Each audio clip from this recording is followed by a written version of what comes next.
Assalamualaikum warahmatullahi wabarakatuh, anak-anak semua. Waalaikumsalam warahmatullahi wabarakatuh. Silakan buka kelas. Semua siap? Berdoa dimulai. A'udzubillahi minasyaitonirrajim. Bismillahirrahmanirrahim. Raditu billahi rabba wa bil islami dina wa bi Muhammadin nabiyya wa rasulah. Rabbi zidni ilman warzuqni fahman. Amin. Oke, selamat pagi semuanya. Pagi, Bu. Gimana kabarnya, sehat? Sehat. Alhamdulillah. Oke, hari ini kita bertemu kembali pada materi yang baru lagi dan pada mata pelajaran kimia. Nah, sebelumnya Ibu mau tanya nih, apakah sudah siap belajar hari ini? Siap. Oke, hari ini Ibu absen terlebih dahulu ya, satu persatu. Silakan absennya. Kalau misalnya Ibu panggil namanya, silakan jawab. Tadi pagi sarapan apa sih anak-anak semuanya? Oke, bisa? Ahmad Royan. Hadir, Bu. Tadi Oke. pagi itu sarapan nasi goreng. Nasi goreng. Siapa yang buatin Royan? Bunda. Oh, Bunda. Oke, sebelum itu Ibu maunya segala sesuatu yang tidak berhubungan dengan kimia mohon disimpan terlebih dahulu. Dan silakan keluarkan buku kimianya beserta alat-alat tulisnya. Oke? Silakan keluarkan terlebih dahulu. Nah, sambil Ibu menyiapkan untuk materi kita hari ini ya. Ini silakan perhatikan kondisi sekitarnya. Di kiri, kanan, atas, kalau ada bawah. Kalau misalnya ada sampah, tolong diambil terlebih dahulu dan tolong dibuang keluar. Apakah ada sampahnya? Ada. Ya, silakan dulu Rifa. Ibu ingin menyampaikan beberapa aturan dalam pembelajaran kita selama ini. Siapa yang bisa bacakan aturan-aturan kelas hari ini? Silakan tunjuk tangan. Oke, silakan Rehan. Apa saja aturan kelas kita pada hari ini dan seterusnya? Yang pertama ada hormati guru dan teman. Oke. Dengarkan saat guru atau teman berbicara, hindari mengganggu dan gunakan bahasa yang sopan. Oke. Kedua ada datang tepat waktu dan siap belajar. Masuk kelas tepat waktu, membawa buku, alat tulis, dan bahan yang diperlukan. Tiga, ikut serta aktif dalam pembelajaran. Bertanya, menjawab, dan berpartisipasi dalam diskusi atau kegiatan kelas. Empat, jaga kebersihan dan kerapian kelas. Buang sampah pada tempatnya, rapikan meja dan kursi setelah kegiatan. 5. Hormati perbedaan. Terima pendapat dan perbedaan teman tanpa menghakimi. 6. Patuhi aturan kelas. Ikuti instruksi guru dan aturan yang telah disepakati bersama. Terima kasih Rehan. Tepuk tangan untuk Rehan dulu. Sebelum kita masuk ke materi hukum dasar kimia, Ibu mau sedikit mereview dulu materi sebelumnya. Ada yang masih ingat materi sebelumnya tentang apa? Tentang unsur senyawa dan campuran. Oke, ada unsur, senyawa, dan campur. Oke, selain itu kalian juga sudah mempelajari reaksi kimia dan persamaan reaksi kimia. Nah, sekarang Ibu mau tanya, ada yang masih ingat nggak ya apa itu unsur dan senyawa? Silakan Kaisan. Oke, Ehsan. Oke, silakan Ehsan. Menurut catatan kami, Kak, unsur itu merupakan zat murni yang hanya terdiri dari satu jenis atom saja. Oke. Contohnya itu seperti emas, oksigen, dan juga besi. Oke, gimana? Teman-teman yang lain apakah benar jawaban Ehsan? Benar. Oke, benar. Terima kasih Ehsan. Tepuk tangan. Oke, jadi unsur itu adalah zat tunggal yang terdiri atas satu atom saja. Oke, kalau lawan dari unsur ada siapa? Senyawa. Apa itu senyawa? Oke, silakan. Bisa atau Andini boleh? CCC.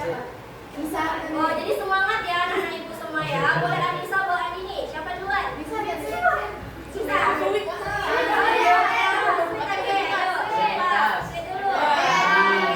Berarti Andini ya.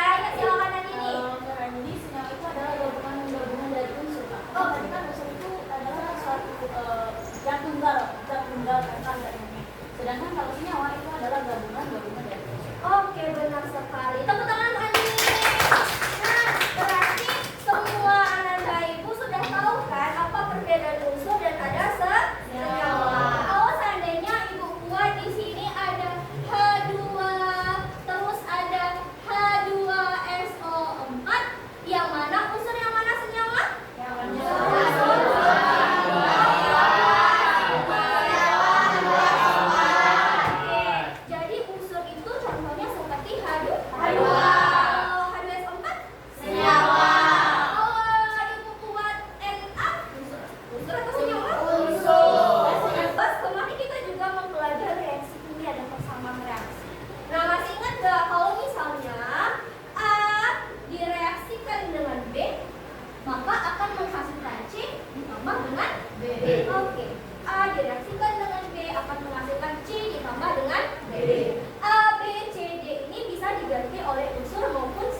Nah, A dan B ini dia berfungsi sebagai reaktan atau produk? Ada yang dikenal sebagai reaktan. Terus kalau C tambah D? Ada produk. Nah, inilah dasar untuk materi kita pada hari ini. Jadi anak-anak ibu semua harus paham dulu apa itu unsur, apa contohnya, ya kan? Apa itu senyawa, contohnya, dan apa sih yang dimaksud sebagai reaksi kimia maupun persamaan reaksi kimia. Sampai sini ada pertanyaan? Sudah paham semua? Jangan dilupakan ya. Hari-hari ini mengenai hukum dasar kimia. Hukum dasar kimia ini dia punya 5 pembagiannya atau 5 anaknya. Yang pertama ada hukum kekekalan massa atau hukum Lavoisier. Yang kedua ada hukum perbandingan tetap atau dikenal sebagai hukum Crouse. Yang ketiga ada hukum perbandingan berganda yang dikenal sebagai hukum Dalton. Yang keempat ada perbandingan volume atau hukum Gay-Lussac. Dan yang kelima ada hipotesis Avogadro. Nah, 5 hukum ini akan kita pelajari dalam beberapa minggu atau beberapa pertemuan ke depan. Pada hari ini kita cukup membahas 2, di mana hukum yang pertama adalah hukum kekekalan massa atau hukum Lavoisier. Untuk mencapai pembelajaran kita supaya lebih terarah, maka di sini ada tujuan pembelajaran. Oke, silahkan siapa yang mau bantu ibu membacakan tujuan pembelajaran? Oke, silahkan Andini. Tujuan pembelajaran kita yaitu yang pertama, peserta didik mampu menerapkan hukum kekekalan massa atau hukum Lavoisier. Lavoisier. Ibu punya sedikit permainan dalam bentuk kuis. Bawa handphone semuanya kan? Karena kita pembelajarannya berdasarkan abad ke-21. Jadi kita akan menggunakan sistem teknologi. Kita mulai. Dah? Jawab sebisa Ananda semua. Karena nanti kita akan belajar tentang itu lagi. Oke? Ini pakai waktu ya. Jangan lama-lama ya. Pakai waktu ya.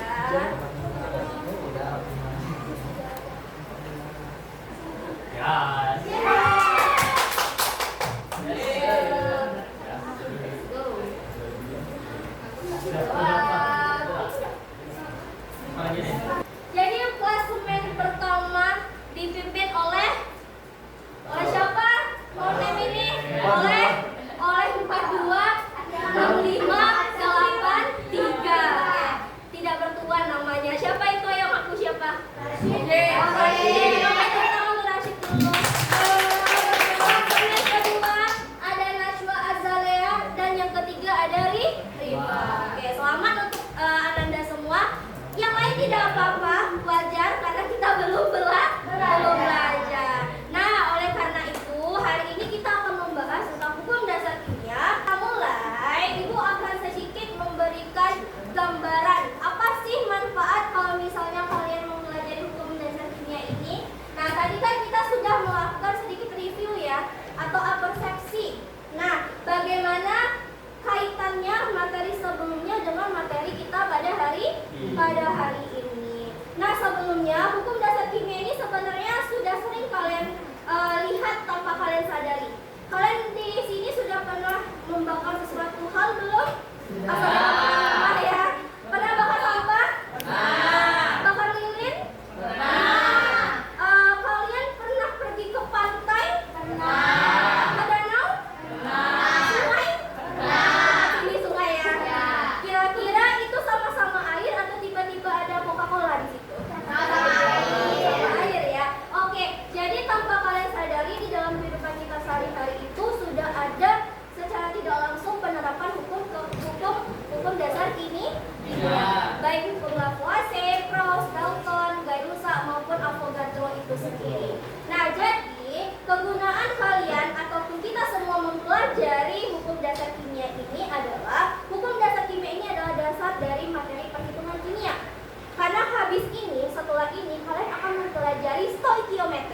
mana stoikiometri itu ada konsep mol, ada reaksi pembatas dan sebagainya.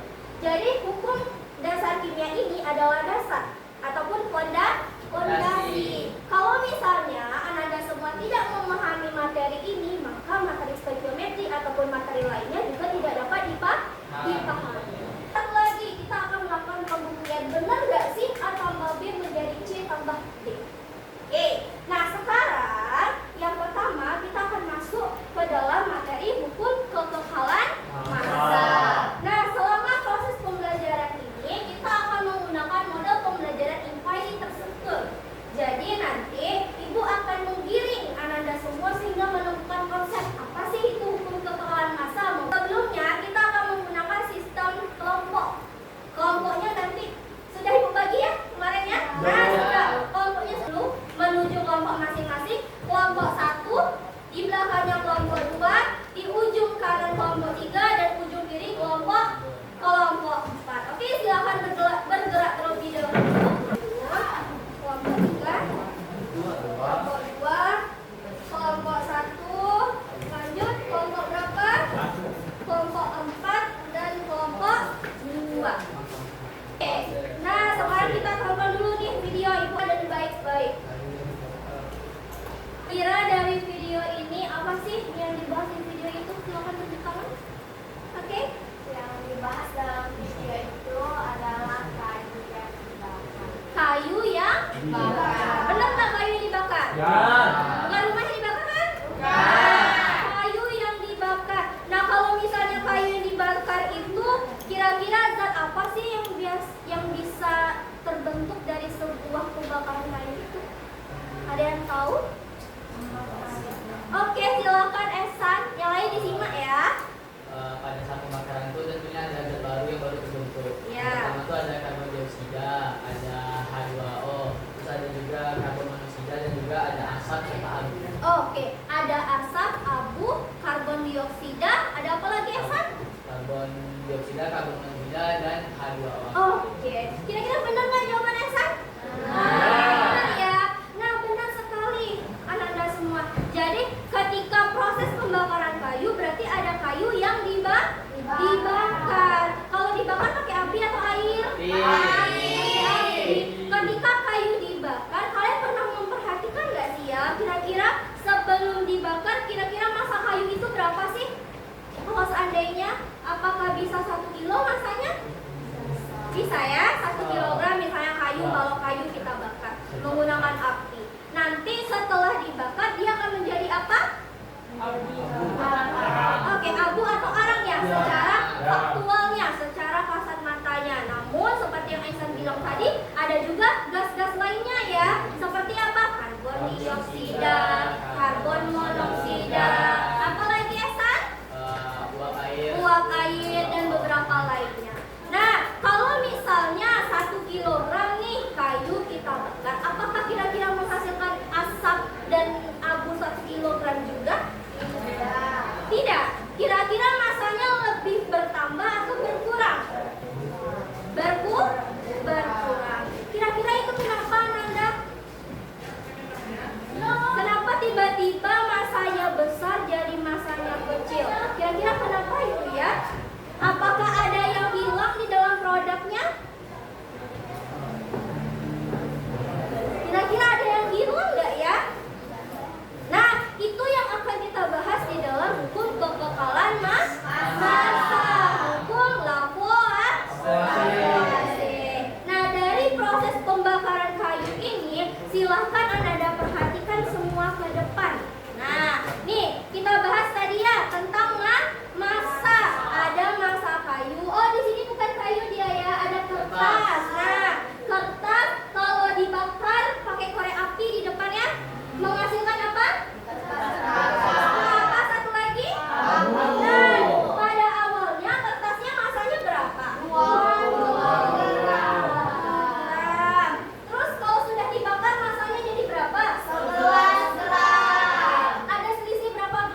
bagaimana? Ya kan? Kita perhatikan di sini. Nah, selanjutnya silakan kalian perhatikan.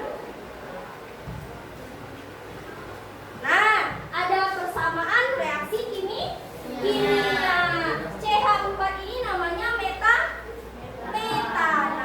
Nah, di sini ada reaksi pembakaran metana. Ingat, segala sesuatu yang melibatkan reaksi pembakaran harus menggunakan oksigen. Nah, sekarang Ibu mau tanya nih, ada yang bisa bantu Ibu nggak? Bagaimana cara menjelaskan gambar ini? Oke, silakan Fahri.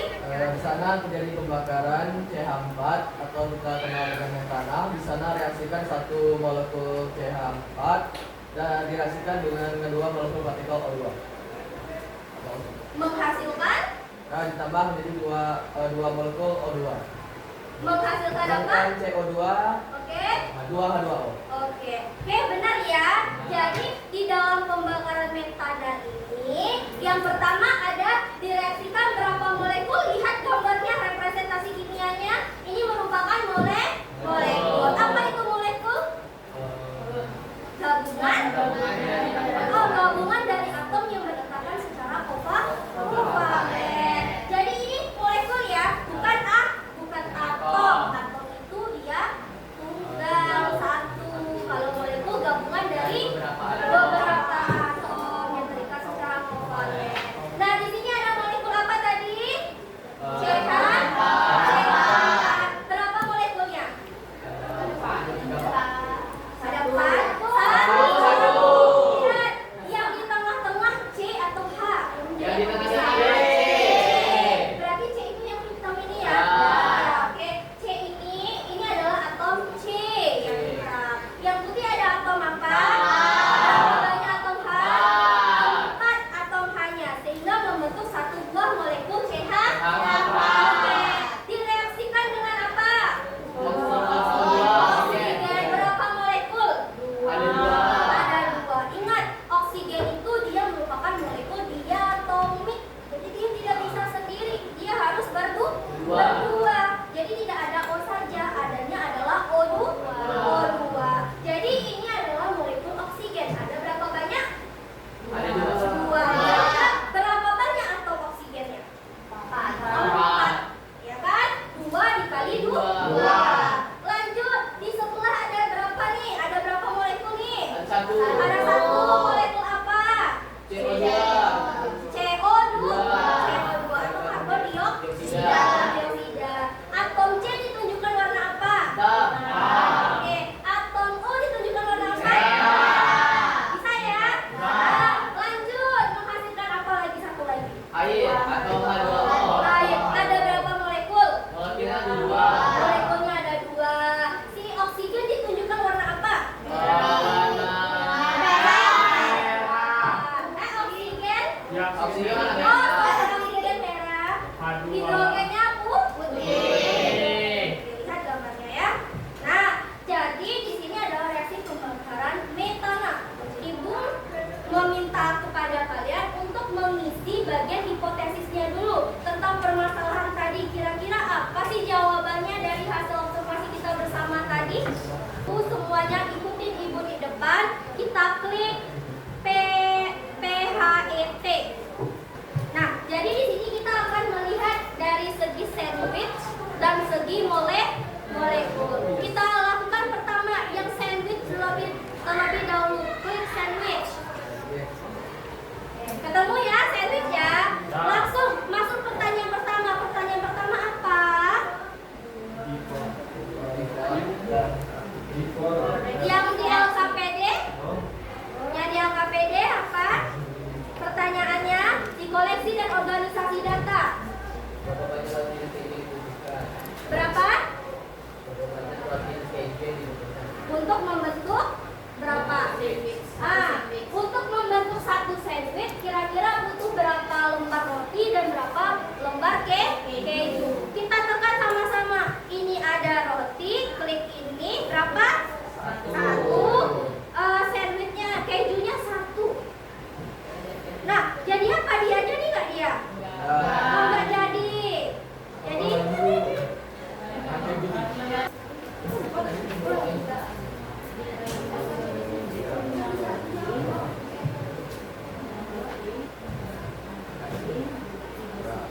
Yang molekul polar ini ya. Yang molekul yang ini di samping sandwich ya, samping sandwich.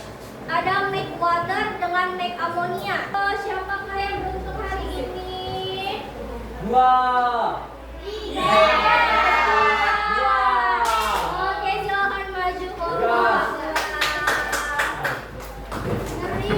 Oke, maju, Pak.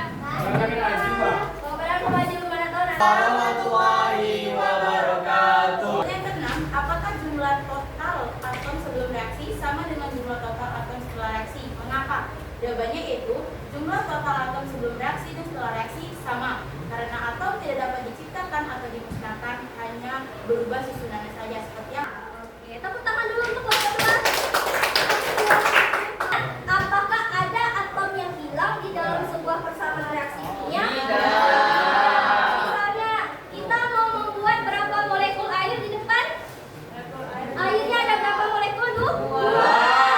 Kalau bukan bersama, kita masukkan, kita tambahkan 2 molekul hidrogennya. 2 ya. Terus direaksikan dengan berapa oksigennya? Ada 1. Terus menghasilkan berapa? 2. Berapa airnya? 2. Ada 2 molekul air atau H2O tadi. Nah, di sini apa sih yang dimaksud sebagai hukum kekekalan massa atau hukum Lavoisier? Perhatikan, ketika kita mereaksikan suatu zat, maka di sini jumlah molekul akan berkaitan dengan jumlah atomnya. Atom-atom di dalam persamaan reaksi kimia apakah jumlahnya sama atau berbeda? Sama. Coba di sini berapa jumlah atom hidrogennya? Ada berapa? Ada 4. Di produk ada berapa? 4. Ada 4 juga ya. Ya, lanjut kalau oksigen ada berapa? 2. Ada 2. Di produk ada berapa? 2. Artinya tidak ada atom yang hilang.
silakan berlomba-lomba supaya ada unsur eksan di dalam tabel periode ini. Oke, nah, berarti sampai situ dulu kita hari ini.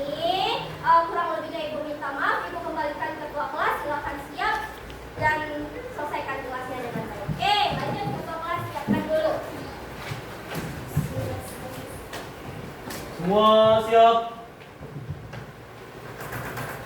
Beri salam pada ibu guru kita. Assalamualaikum.